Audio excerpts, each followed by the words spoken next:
Welcome to the Tech Baddie podcast. I'm your host, Brooke Sweedar, and I'm so fortunate to be here with my good friend, Matt Burch. Today, we're going to be talking about all things to do with burnout, imposter syndrome, and mental health as it affects the tech space. Matt, thank you so much for being here today. Thank you so much for having me, Brooke. This is so exciting. Getting a chance to be on the first ever Tech Baddie is such an honor for me. So thanks for having me, and I'm looking forward to just even though we're going to be talking about some, serious topics, just having a little bit of fun with you and kind of getting into it. Yeah, absolutely. And Matt, for anyone who's not familiar with who you are, I'd love for you to just give a little quick intro to your background and so people can get to know you a little better. Thanks, Brooke. Yeah, so I've been building stuff on the web since about 2008. And I'll tell you, the thing that I really love about what I do and about this industry is just getting a chance to put stuff together and kind of watching it come into existence in front of me. So I've been working a ton with React, with Ruby on Rails. I actually spent quite a number of years working with Adobe Air. I don't know if anyone in the audience has heard of Adobe Air. It was like the way to do cross-platform kind of binary builds. And I got lucky enough to do end-to-end platforms over a 10-year period at like 3 different startups. So it was this really, I think it was more of an unorthodox journey to kind of get to where I am now. And it was just an amazing experience. So, these days, whatever I can get my hands into, and I'm really, I think, focusing what I am trying to do with getting back to building those platforms for startups, for early stage companies. I kind of feel like that's where I'm leaning into. So, just love to build and love to grow. So that's awesome. Yeah, I mean, isn't that totally just the engineering mindset too? It is. So Yeah. One of the first things I wanted to touch on, and this totally aligns with what you and I are both talking about, but in this industry, okay, especially since COVID, oh my gosh, which just changed the whole world, but remote work is more prevalent than ever. And for anyone who's unfamiliar with my background, I actually have an extensive career as an executive recruiter. I just broke into tech this year, and I'm actually currently looking for my first official software engineering role. But I've been accustomed to remote work for years. But for many people, that has been actually quite a sudden transition, don't you think? It really has. I've been working entirely remotely since 2013. I think the last time I had to go into an office was when I was at Uniguest in Nashville when I lived in Tennessee. And so for 10 years, it's been remote work. But to your point, I think there's a difference. Once COVID hit, there's being able to work remotely, and then there's like the COVID isolation. And I feel like you had a lot of people that remote work, they're kind of used to working alone. But when we were isolated with COVID, that was kind of a new thing. And I feel like some folks may not have entirely come out of that, like they're still doing the remote work. But COVID kind of changed the game. This actually happened to me. Okay. So the quick version is I was living in Virginia in 2019, and I decided I'm tired of living in this apartment. I'm ready to get out. So I planned for like 6 months, saved a bunch of money, bought a 35-foot travel trailer, bought a truck, left Virginia, right? I go, okay, I'm going to start heading west. So I end up in Colorado. It's like the middle of the winter. And like I hear about this thing called COVID. Like, what is going on? And so it's me and Bosa in this trailer in the middle of the dead of winter in Colorado. And real quick for our listeners, who is Bosa? Oh, I'm sorry. You're right. Bosa is my 10-year-old Australian Shepherd, and he is being such a good boy. He's laying over here. He knows when I'm in this kind of mode, so he's like, I'm not even going to bother him. But yeah, sure. Bosa's my wingman. Thanks for calling that out. So COVID hits, and for a couple months, I'm like, okay, all right, well, this is kind of what I've already been doing. Like I'm already by myself. Sure. And it just kept going for months and months. So I kept going to Washington, and I noticed that, I'm kind of a loner as it is. And I thought, like, this is great. Like, I don't have to, like, I have a good excuse to just, like, do my thing and stay inside and, like, have control of my life. Right. All these things in my mind that I thought were great. That's interesting. Well, yeah, and it really snuck up on you. Okay. That's the thing about the COVID isolation is that, you end up being isolated, and you can't really tell what's going on with it. And you start being at risk for like depression and all these other things. And so I feel like a lot of people that might have been used to remote work went into that COVID isolation. They kind of never came out. And I feel like that's almost like a crisis that's going on right now with people and kind of being isolated. I'm not sure what you think. Yeah, so I think it was such a big, of course, shock for the world, the economy, literally everything. It Yeah. changed everything. And even though I think the tech space for years has been very much a front runner for being remote friendly compared to other industries, right? Because I think a lot of people learned if you have a computer, right, that's really the Right. main necessity to get the actual job done. That's But right. even so, there were, I know, still many people who were used to an in-office environment, and then suddenly they didn't have a choice. It wasn't even like, oh, here's a cool feature like we offer remote. It was like an enforced, literally now this is your new environment. Yeah. And not everyone does well in that. Like even for instance, whenever I did a tech boot camp at the start of this year, that was remote, that was all online. I loved it. But again, I've been working remotely for years. Like I personally was not that affected by the COVID remote situation. Right. But I'm not necessarily an exception to that. So, but it was interesting because it was a part-time boot camp and most of my classmates were other full-time adults. You know, Yeah. they a lot of them weren't like fresh out of high school, right? They'd had families, they'd had careers. A lot of them were making a switch like myself. Right. And it was interesting also how many of them came from like retail backgrounds or manufacturing. So they were used to the day-to-day and they struggled with the online learning Yes. and not being in an actual physical classroom. And so that was interesting. I ended up having multiple conversations with some of my fellow classmates who it really was a struggle for them to learn in that kind of environment.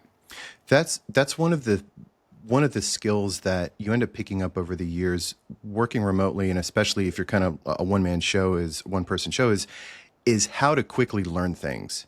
You know, how to take a bunch of information that's digital, documents, whatever, and ramp up to those concepts. Like learning things is itself like a skill that takes a lot of practice. And the nice thing about what we do is that, you know, a lot of that knowledge is foundational, right? So as you're building this foundation of knowledge and you get better at learning and better at learning and your knowledge base continues to grow, you get to the point where you're like, I can pretty much pick up anything in a fairly short amount of time. As long as I have decent docs, like I've learned how to learn. I love that point because I totally agree that it does increase our capability of being, I'll call it self-sufficient, right? That's Like right. I've got this, I can tackle this. But Yeah. I can also see how that could be a downfall because if you suddenly, even in a remote setting, right, join a new team or a new company and you aren't used to collaboration or That's even right. asking for others' input, or God forbid you get feedback Yeah, and it goes against your island. I mean, that's that can right. also be a mental hurdle. And I think this is actually a perfect segue because I do think also there are a lot of stereotypes that exist for a reason in tech that many software engineers tend to be more introverted. I Yeah. know I am. And that can be a real struggle. So I'd love to talk about pushing past that discomfort specifically for those who are struggling, find themselves in a remote setting, and because it is so easy to isolate. And I think that that's such an accurate term to describe. And one thing that really helped me, I know actually made a huge impact on me whenever I was in my boot camp, because it was tough. Yeah. There was so much I did not know. It was very fast paced, very high pressure. I was freaking out because there were so many times where after my 3.5 hour long class, I was like, I don't even know what I've been looking at. And I know tomorrow they're going to slap a bunch of stuff on top of it. Right. Like, it was scary for me every so often. But I started posting on LinkedIn. And my intent with that was actually several things. I had no connections in the tech space. I was truly starting from scratch. I had From like zero. Yeah. literally from Right. zero. Yep. And I knew that I wanted a tech job too. Like when I That's right. graduated, getting the certificate's great. Oh I yeah. want to get hired. That's right. Yeah. So I was doing my best to set myself up for success and just hoping that if I post about my journey and what I'm learning, someone might want to hire me. But what I was not expecting along the way was the outreach that I would Yeah. get from amazing people in this industry, both fellow boot campers and then also really seasoned people who would just message me and be like, Hmm. "Hi, I'm Yeah, seeing your progress. I'm really proud of you. Like, can I help you in any way?" Or, that's right. offering some really valuable advice, and I made friends.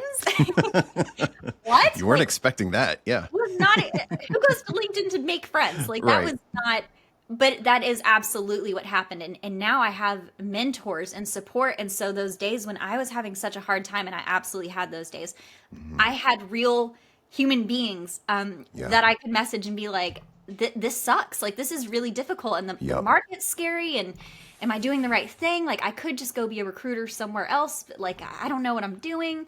And the encouragement that I got along the way, man, it changed the trajectory of everything I for mean, me. it really has to add jet fuel to what you're doing. And because you're, in all of this, you're still having to hold down a job. Like you're working at the Yeah. same time as you're trying, as the same time as you're trying to break into the absolute worst market that I've ever seen in 20 years. And Right. like, and it's not even close, like 2008, 2009, maybe. Sure. So you've got everything going against you. And even in the best of circumstances, we all remember what it was like. No one was born like knowing, oh, I'm going to go build this. We all had to do the late nights and do the weekends. And so, when we see folks that want it and they want it more than anything, and they're Hmm. not willing to say, I give up. I can't do this. I'm not going to do this. I mean, some people have to. Some people are like, I've got to pay the rent. I've got to find something else to do. Like, I get it. Sure. But, I think it's just a real inspiration. And I feel like a lot of other people can feed on that and go, okay, I see Brooke, I see what she's doing. And so I think it does a lot for other folks that are just trying to break in. Thank you. I appreciate that. And to me, that also kind of goes into why representation matters. Hmm. And I think because there are talking about content creation, and by that I just mean posting, honestly, Yeah. sharing your thoughts, sharing your ideas, or what you're learning, or your projects and Hmm. whatnot.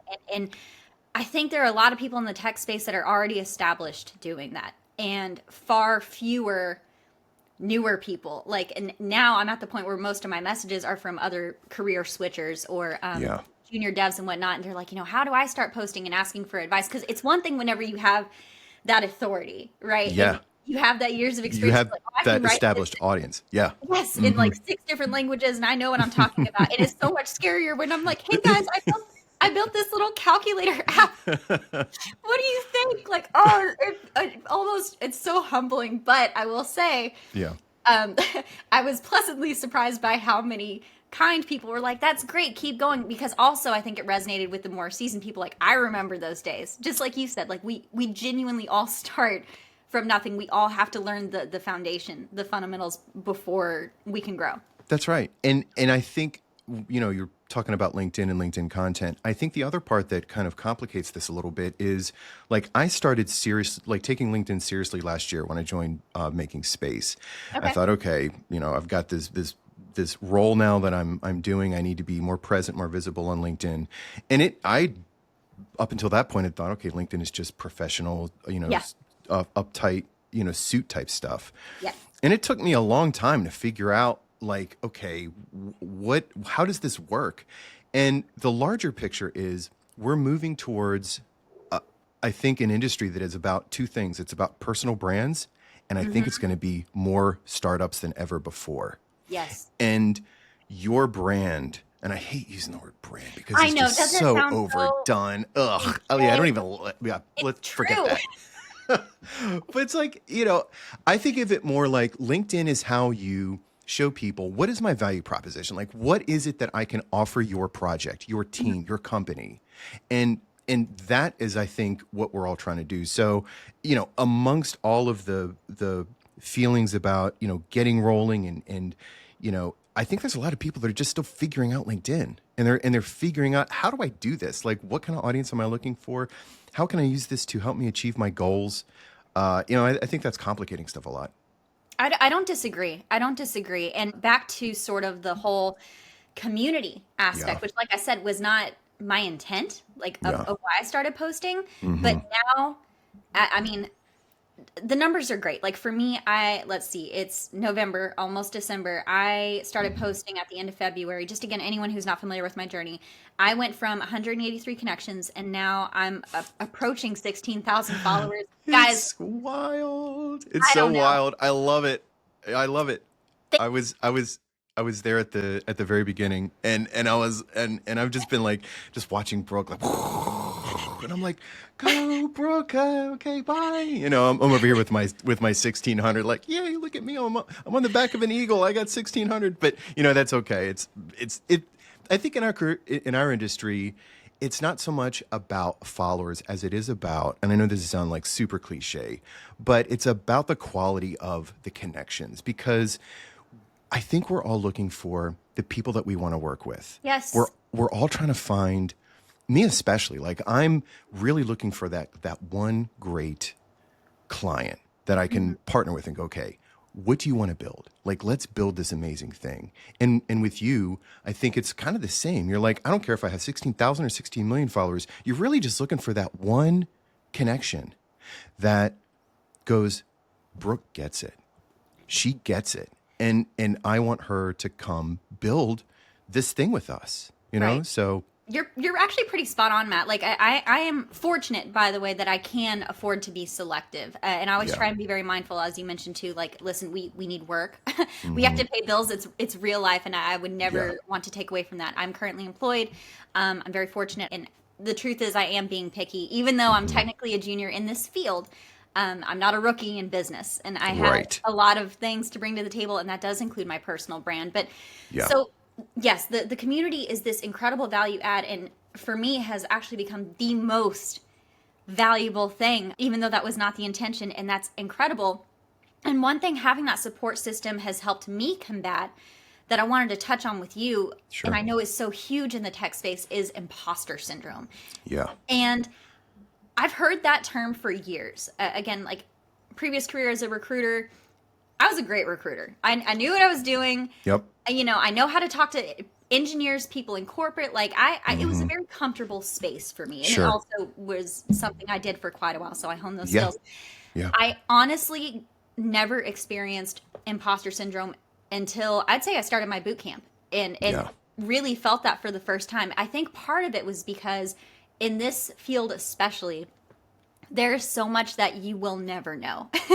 That's right. And You'll never know it all. you'll Yeah. never know. And so for me, like even whenever I signed up for the boot camp, it's like, okay, I'm going to learn, HTML, CSS, JavaScript. I'm going to learn how to Hmm. build websites. I'm going to become like this computer genius. It's going to be awesome. And Yeah. then what the hell is React? And then, oh my Right. gosh, and Tailwind and then Angular. And I was Yeah. like, what? Oh my gosh. And it was so overwhelming and also intimidating too. I think even Yeah.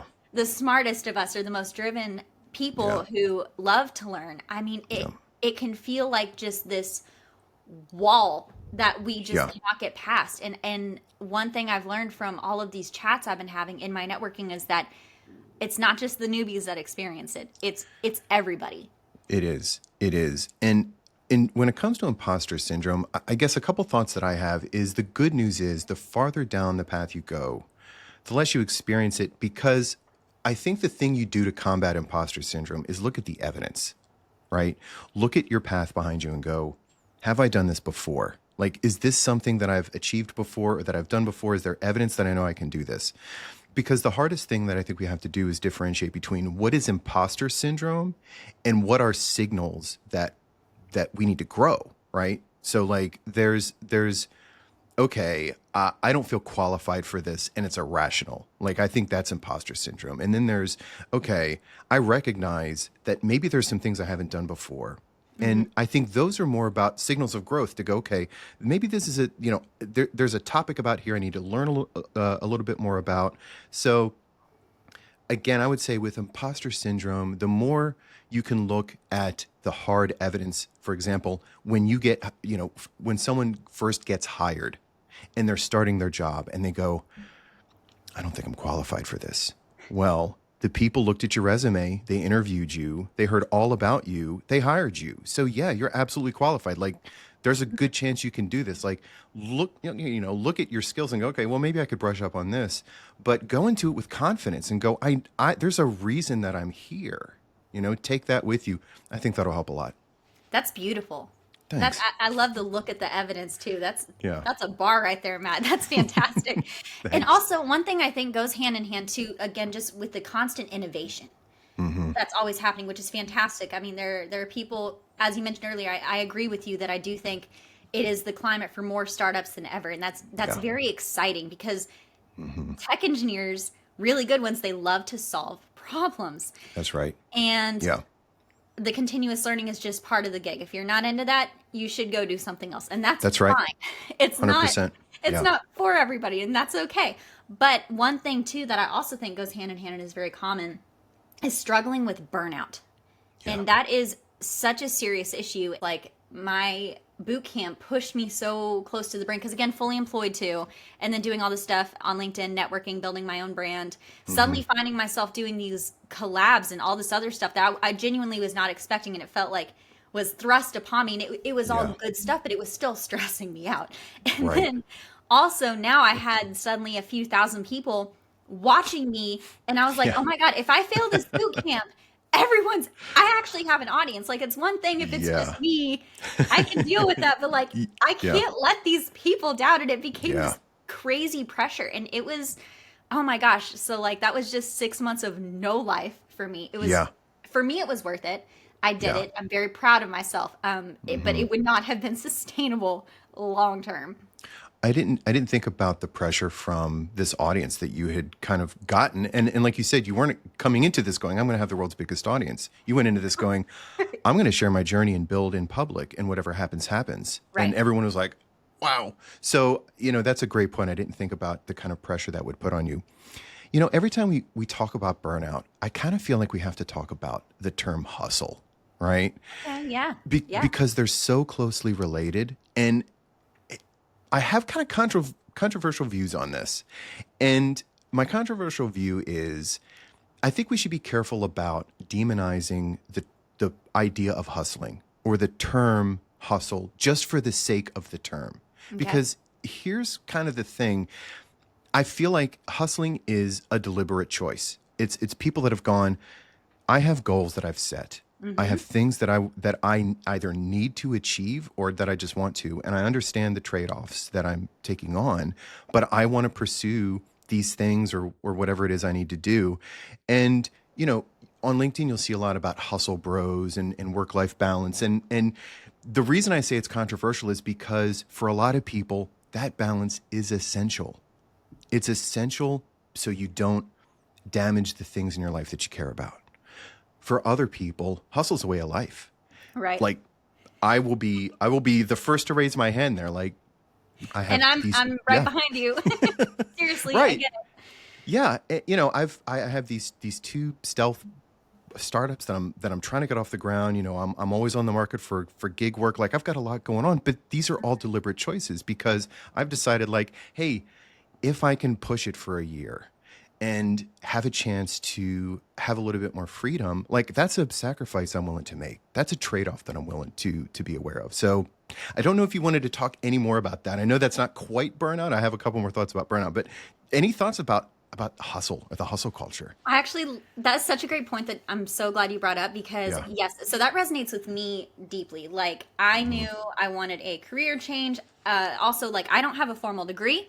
So I knew, Right. and me going into the industry, no connections, no degree, Right. doing a boot camp like everybody else is in this saturated market, as That's we right. touched on. Like Yeah. I had to be different. I had to set myself apart. I had to put in the work. And Yeah. so I will say, although genuinely the numbers was not even a goal or an expectation, whatever, but I will absolutely give myself credit. Yeah. I'm extremely consistent. And That's right. I have Yeah. been since I started posting in February. And I have said Yeah. yes to all of the unbelievable doors that have opened for me. I'm very thankful. But I've seized every opportunity. Like I will That's right. grab it out of the sky. Yeah. Nothing gets by. Yeah. Exactly. And it keeps me extremely busy. So like, yes, I did graduate the boot camp. Yes, I'm currently in my job search.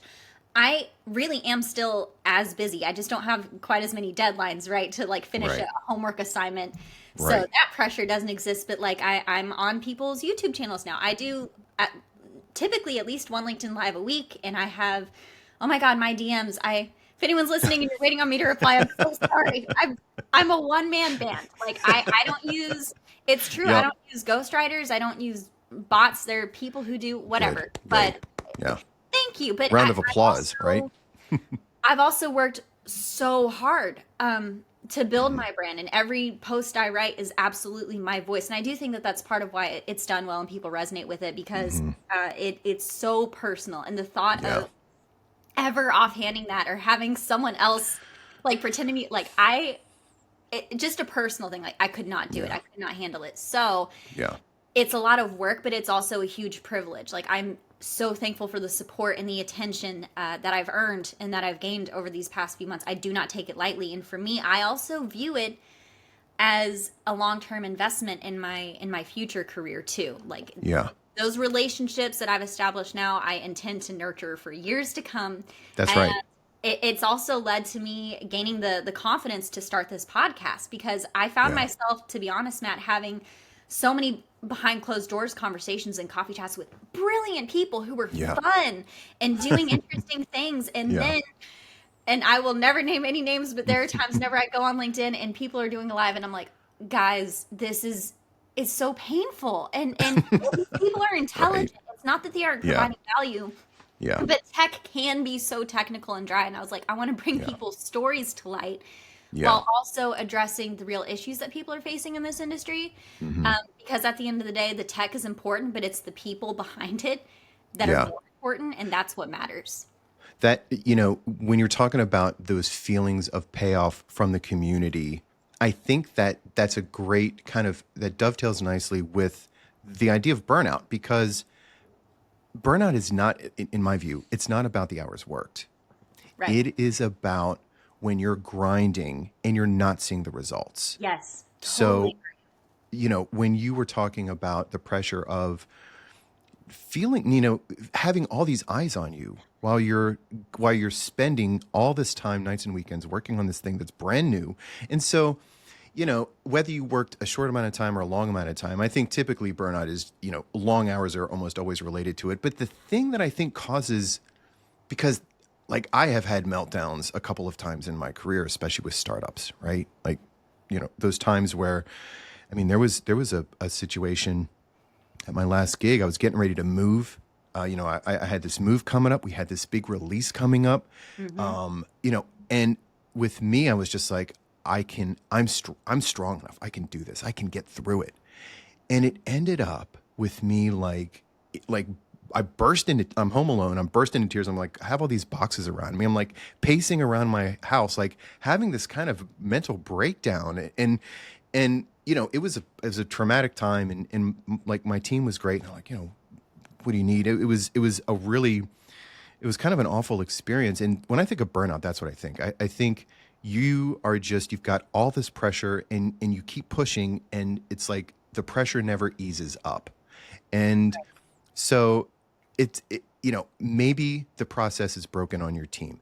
Maybe your boss isn't listening to you. There could be a whole bunch of reasons. And I think if you can start getting some sense of accomplishment or achievement out of your efforts, I think the risks of burnout go way down, because you're putting in the hours, but you're seeing the results out of those hours. You're not just rolling, the boulder up the hill infinitely without Yes. ever getting it to the top.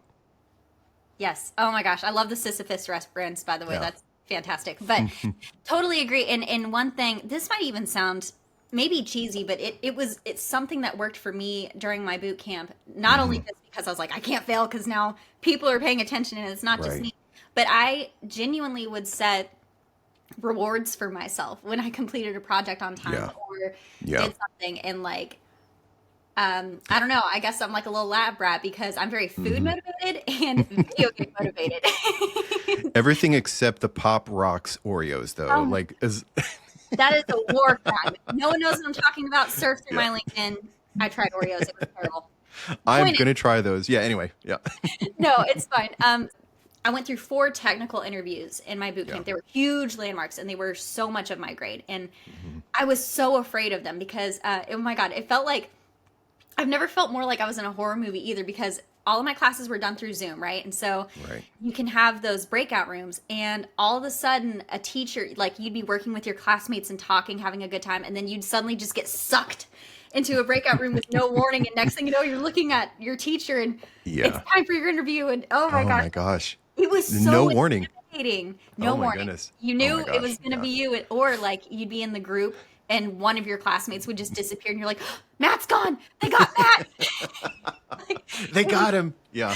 they got him. Like, it was funny, but also it was so, oh, my nerves. It was bad. I already have anxiety. Okay. Like, it was Right. not good. Just overdrive. Yeah. Yeah. So, but for me, like, truly, I would set, because of course we knew the day of, like, when it would be the interview day. So genuinely, like, if I got through it, which I did, Hmm. go me, Yep. I Go ordered you. myself really good food delivery that night. I earned That's it. right.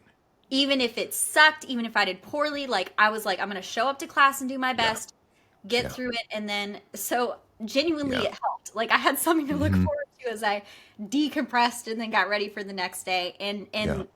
You know, sometimes with our mental health, there are things that are our responsibility, right? Yeah. Having a support system is essential. No man should be an island. I'm a huge, huge believer in that. I've struggled with depression, anxiety Hmm. all throughout my life. Oh my gosh. And Hmm. I've needed help multiple times along the way, and the people in my life have made all the difference. But at the Yeah. same time, there's only so much that other people can do for you. That's right. You still have to make those own decisions. So, like, for me, that was encouraging. That was a little reward or something that helped me feel better and give me something to look forward to. And that is going to look different for every person, but it's great. It's a great little system to set up initiative, and also a way, I think, too, to take the time to feel proud of yourself Hmm. for getting through whatever it is, even if it wasn't a huge success, or maybe something didn't turn out exactly like how you wanted it to, but like you made it Yeah. through. You did Yes. the thing. And there's a lot to be said for that. Success is honestly something that is built on a pyramid of failures. I'm Hmm. also a huge believer of that. And Yeah. any person that you look at who has done well for themselves, and again, also success is open definition, right? That's right. It Yeah. looks different to different people, but I Hmm. promise you, they got there through trial and error, through not being afraid to fail and doing the tough stuff and persevering anyway. And that's not easy. It's not easy. You know, the being alone and spending a lot of time alone is a double-edged sword, because one of the best things that you can do is self-introspection, right? Like, we are our own biggest puzzles. Like, I am a puzzle I will never figure out. But each day I try my best. And it's just been me and Bosa for 7 years now. It was Kaylee and I in California. She left to join the Navy. She has her own life that And she's doing now. Kaylee's your daughter. Oh, I'm sorry. Yes. Kaylee is my amazing daughter, who is also a full stack engineer in her own right. And so it was just me and Bosa. And so I was like, well, okay, I at least want to spend this time looking at myself and going, what is going on here? What are the areas that I want to improve on? How can I love and care for myself and be honest with myself about the way I am? And that is a hard, scary thing to do. And it takes a lot of practice, and you kind of drive yourself crazy a little bit, right? Because I think, neurospicy people tend to really iterate and focus on things and, like, I got to solve all these problems. But I guess my point is, one of the important things about, if you're going to be spending a lot of time by yourself, is try to at least use that time to go, how can I care for myself better? And one of those things might be, I need to get out of this isolation that I'm Yeah, in. absolutely. I just, real quick, kind of an extension of the story that I started earlier. When I ended up in Washington, I've talked a little bit about this on my feed, but how depression can kind of be a silent killer. It sneaks up on you in a way that you don't, it's not like you wake up one day and you're sad and you're like, oh, I must be depressed, like I should go see a doctor. It manifests itself in a whole bunch of other different ways. And when you talked about ownership and your personal responsibility, like, and how no one can do that for you. With me, I got to the point where I spent like 2 years totally, like, I had pretty hard times, like with my family, and I was just covered in this depression. It was like Kaylee was pretty kind of the only person I was talking to, and it was like I spent 2 years like that, and I finally got to the point where I'm like, I can't do this anymore. Like I miss my family. Like, what is going on? Like, I better get to the doctor. And I hadn't been to the doctor in like 10 years. So I was like, okay, I better go see him. So I did, thank God. And, he got me figured out. And I spent like the next year working on restoring these relationships with family, with friends, with all these people, and spending this intense time of self-discovery and going, I am not, like, I know I can be more than just the weird loner with a dog living in the middle of Washington. Honey, I'm sorry. No, it is because it's so, yeah, it was kind of a funny situation. I'm like, this is ridiculous. So thankfully I was able to kind of pull out of that. But all of that is going along with what you're saying about owning what you need to do for you as much as you can. Right. And that self-discovery that I think we're all kind of going through right now. This is, honestly, Matt, this is exactly why I wanted you to do this specific episode with me. I'm serious, and to go over these topics. You and I, we've been friends for a while. You were actually one of my earliest connections, and one of the people who reached out to me was like, hey, I enjoy what you're posting. If I can help in any way. And I was like, oh my God, me? Thank you. Which is, honestly, I still feel that way, whatever. But I knew whenever I wanted to start this podcast that I wanted to talk about things that matter. Yes, let's talk about AI and why it's either going to steal our jobs or not. I'll get there. Right. Okay? Yeah. That'll be another episode. But at the same time, Yeah. like I said, I can't help but understand now more than ever the importance of these conversations, because I'm telling you, Matt, these are the chats I've been having with some of the most brilliant, successful people in tech that I've been super fortunate to get like alone time with and become friends with. And these are people who normally charge lots of money, rightfully so, for their time and their energy and attention. Yeah. I've been very lucky. And so again, if I have a platform and I just can't not use it to talk about things that actually matter and that are really being faced by the people I now call friends and peers. So I love your content time and time again. Of course, you and I both post technical stuff. We also post personal stuff because we're human beings. And that's a big part of why I know people resonate with stuff, because we aren't robots just saying, and here's why this framework is the best. And that's great. Keep putting out the content to educate people. But at the same time, people want to connect with other people. No matter what industry that you're in, we all want to feel like we belong and like we can relate. And especially, too, that I really wanted to address is this is such a male-dominated field. Yeah. Men, honestly, are like in crisis right now. And I'm not just talking about in tech. I genuinely I'm concerned. There are men in my life that I love, deeply care about, treasure, value, and it's alarming. And I think it's something that can be really scary, especially with everything we're talking about, the burnout, the isolation, the pressure. And men, I think especially, still, it is getting better, but there still is so much pressure. I think just, suck it up. Yeah. And to not want to emotionally open up and connect, honestly, even with other men, which I think is really a huge missing link, to be honest, having that support system, because when you understand that you are truly not alone and you can connect with someone who genuinely is experiencing what you're experiencing, it's a game changer. It's huge. It really is. And I'm so glad we're talking about this, because as I've alluded on my feed before, I was a very troubled 20s guy. My whole 20s was just wild stuff. And thankfully I made it through it. And so these days, like you said, Brooke, I look at these young guys in their 20s and I think, who are they talking to? Like, who are the people in their life that they trust or that they think are legit, that have walked further down the road that they can go, I don't know what to do about this. And they don't, they're not seeking that out. And I don't know that guys my age are doing enough to reach out to them and go, look, like, come to me. There's no shame. No matter what you're going through, I've gone through it. I promise. Bring it. Let's talk about it.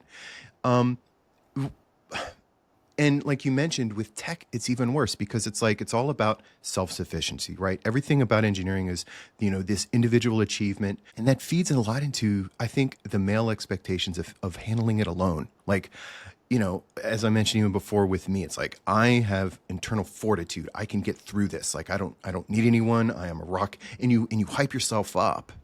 And you almost think like you can will it into existence. If I just believe enough that I can get through this without problems, then I can do it. And that's not always true. Like that's I think a lie that we tell ourselves sometimes. And you do need those other people. Sometimes you can't do it all. And I feel like we're almost losing a generation of these guys that are figuring out, how can I be someone that is supportive of women entering this industry, right? Like that's the hook in all this is, because we're talking about specifically in tech, guys are trying to go, what does it mean to be a man in tech today? Mm-hmm. What does it mean to be someone that is a good teammate to women on the team? How can I take care of myself? It's a huge topic, but I just really love and appreciate your approach and the way you look at it, because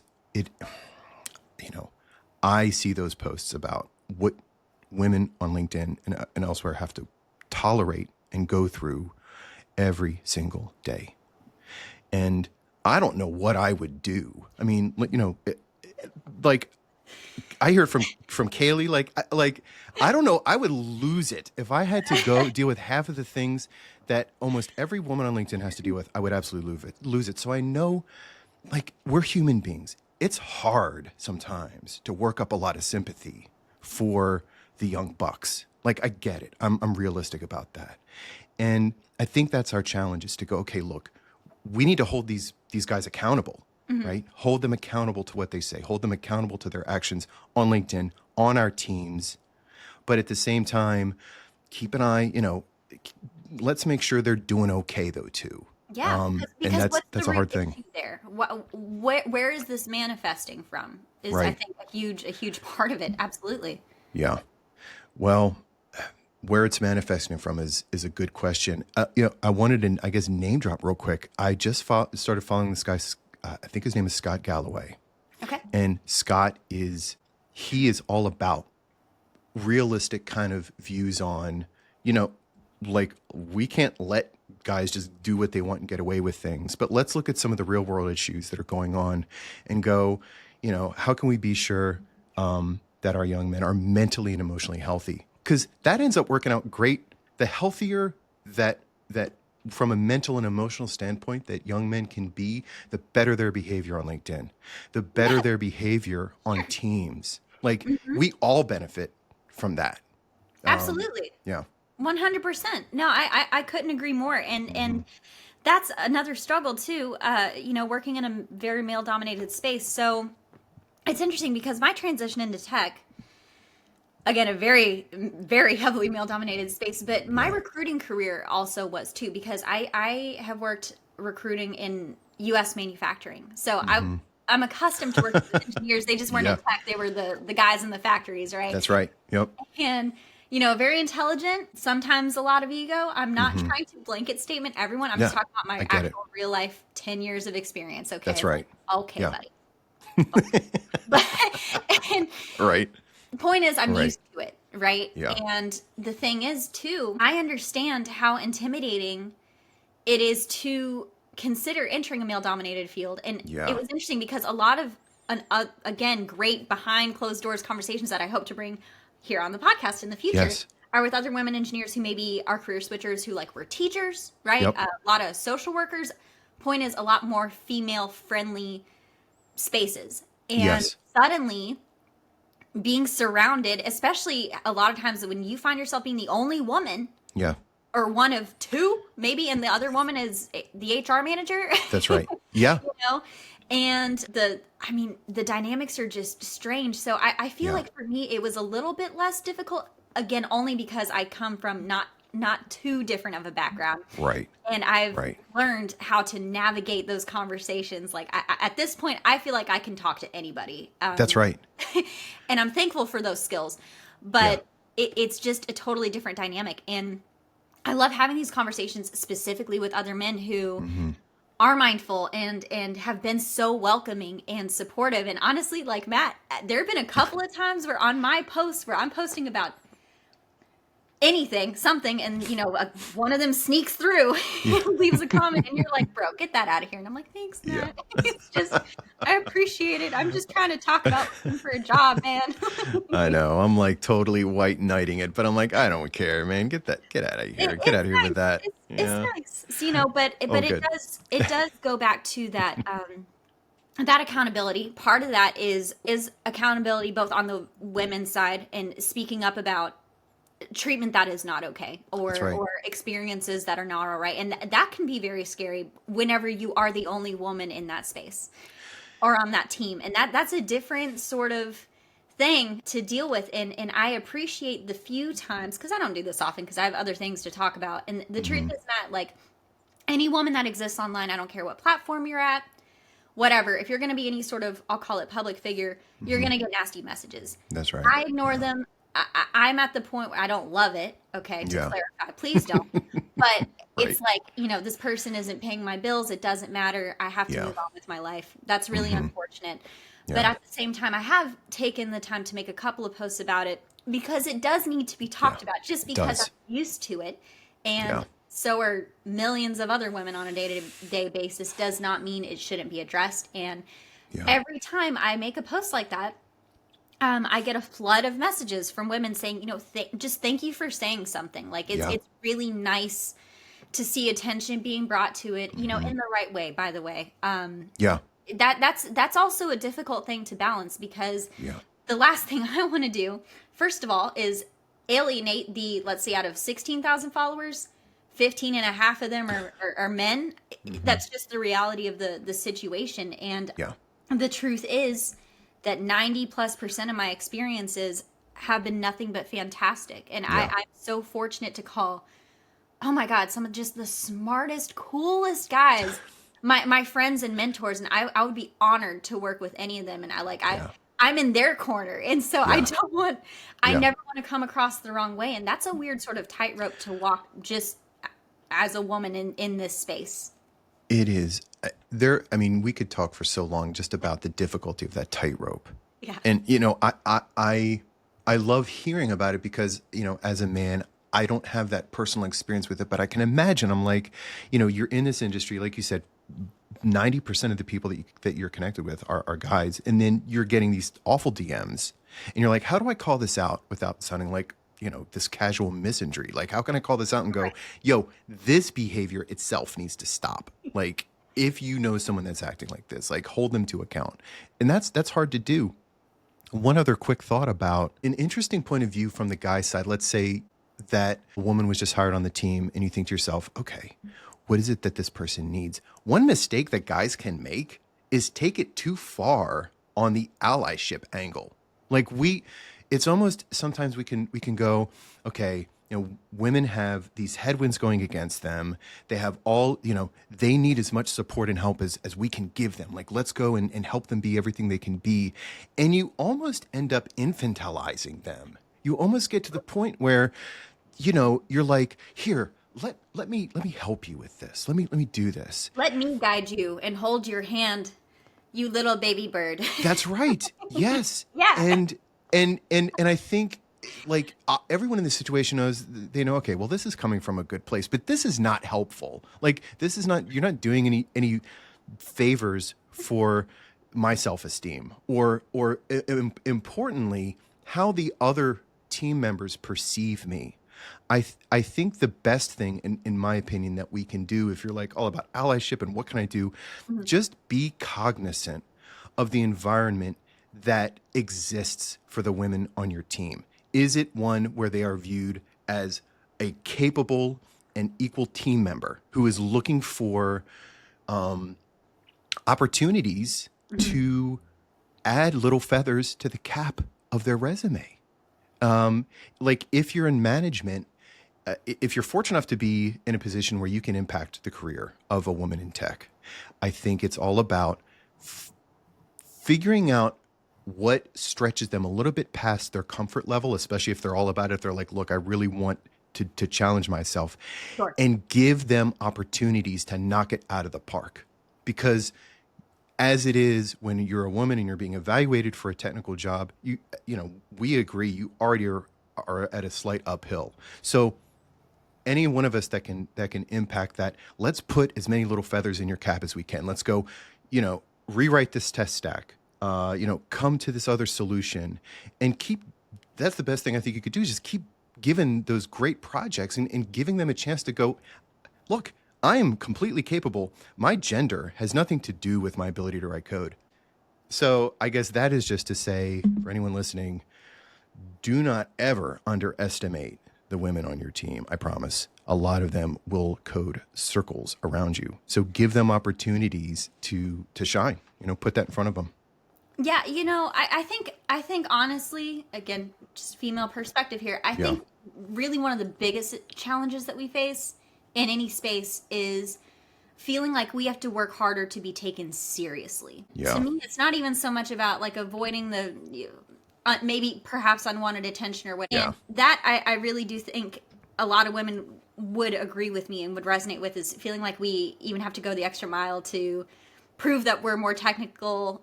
And even with my content, like I post funny stuff. That's because I like to laugh, guys. Like life is hard. I want to have a nice time. Yeah. I like talking to people. I love to learn. I love to code. I take myself very seriously as a software engineer, but I also like dad jokes. Like that's just what you're going to get.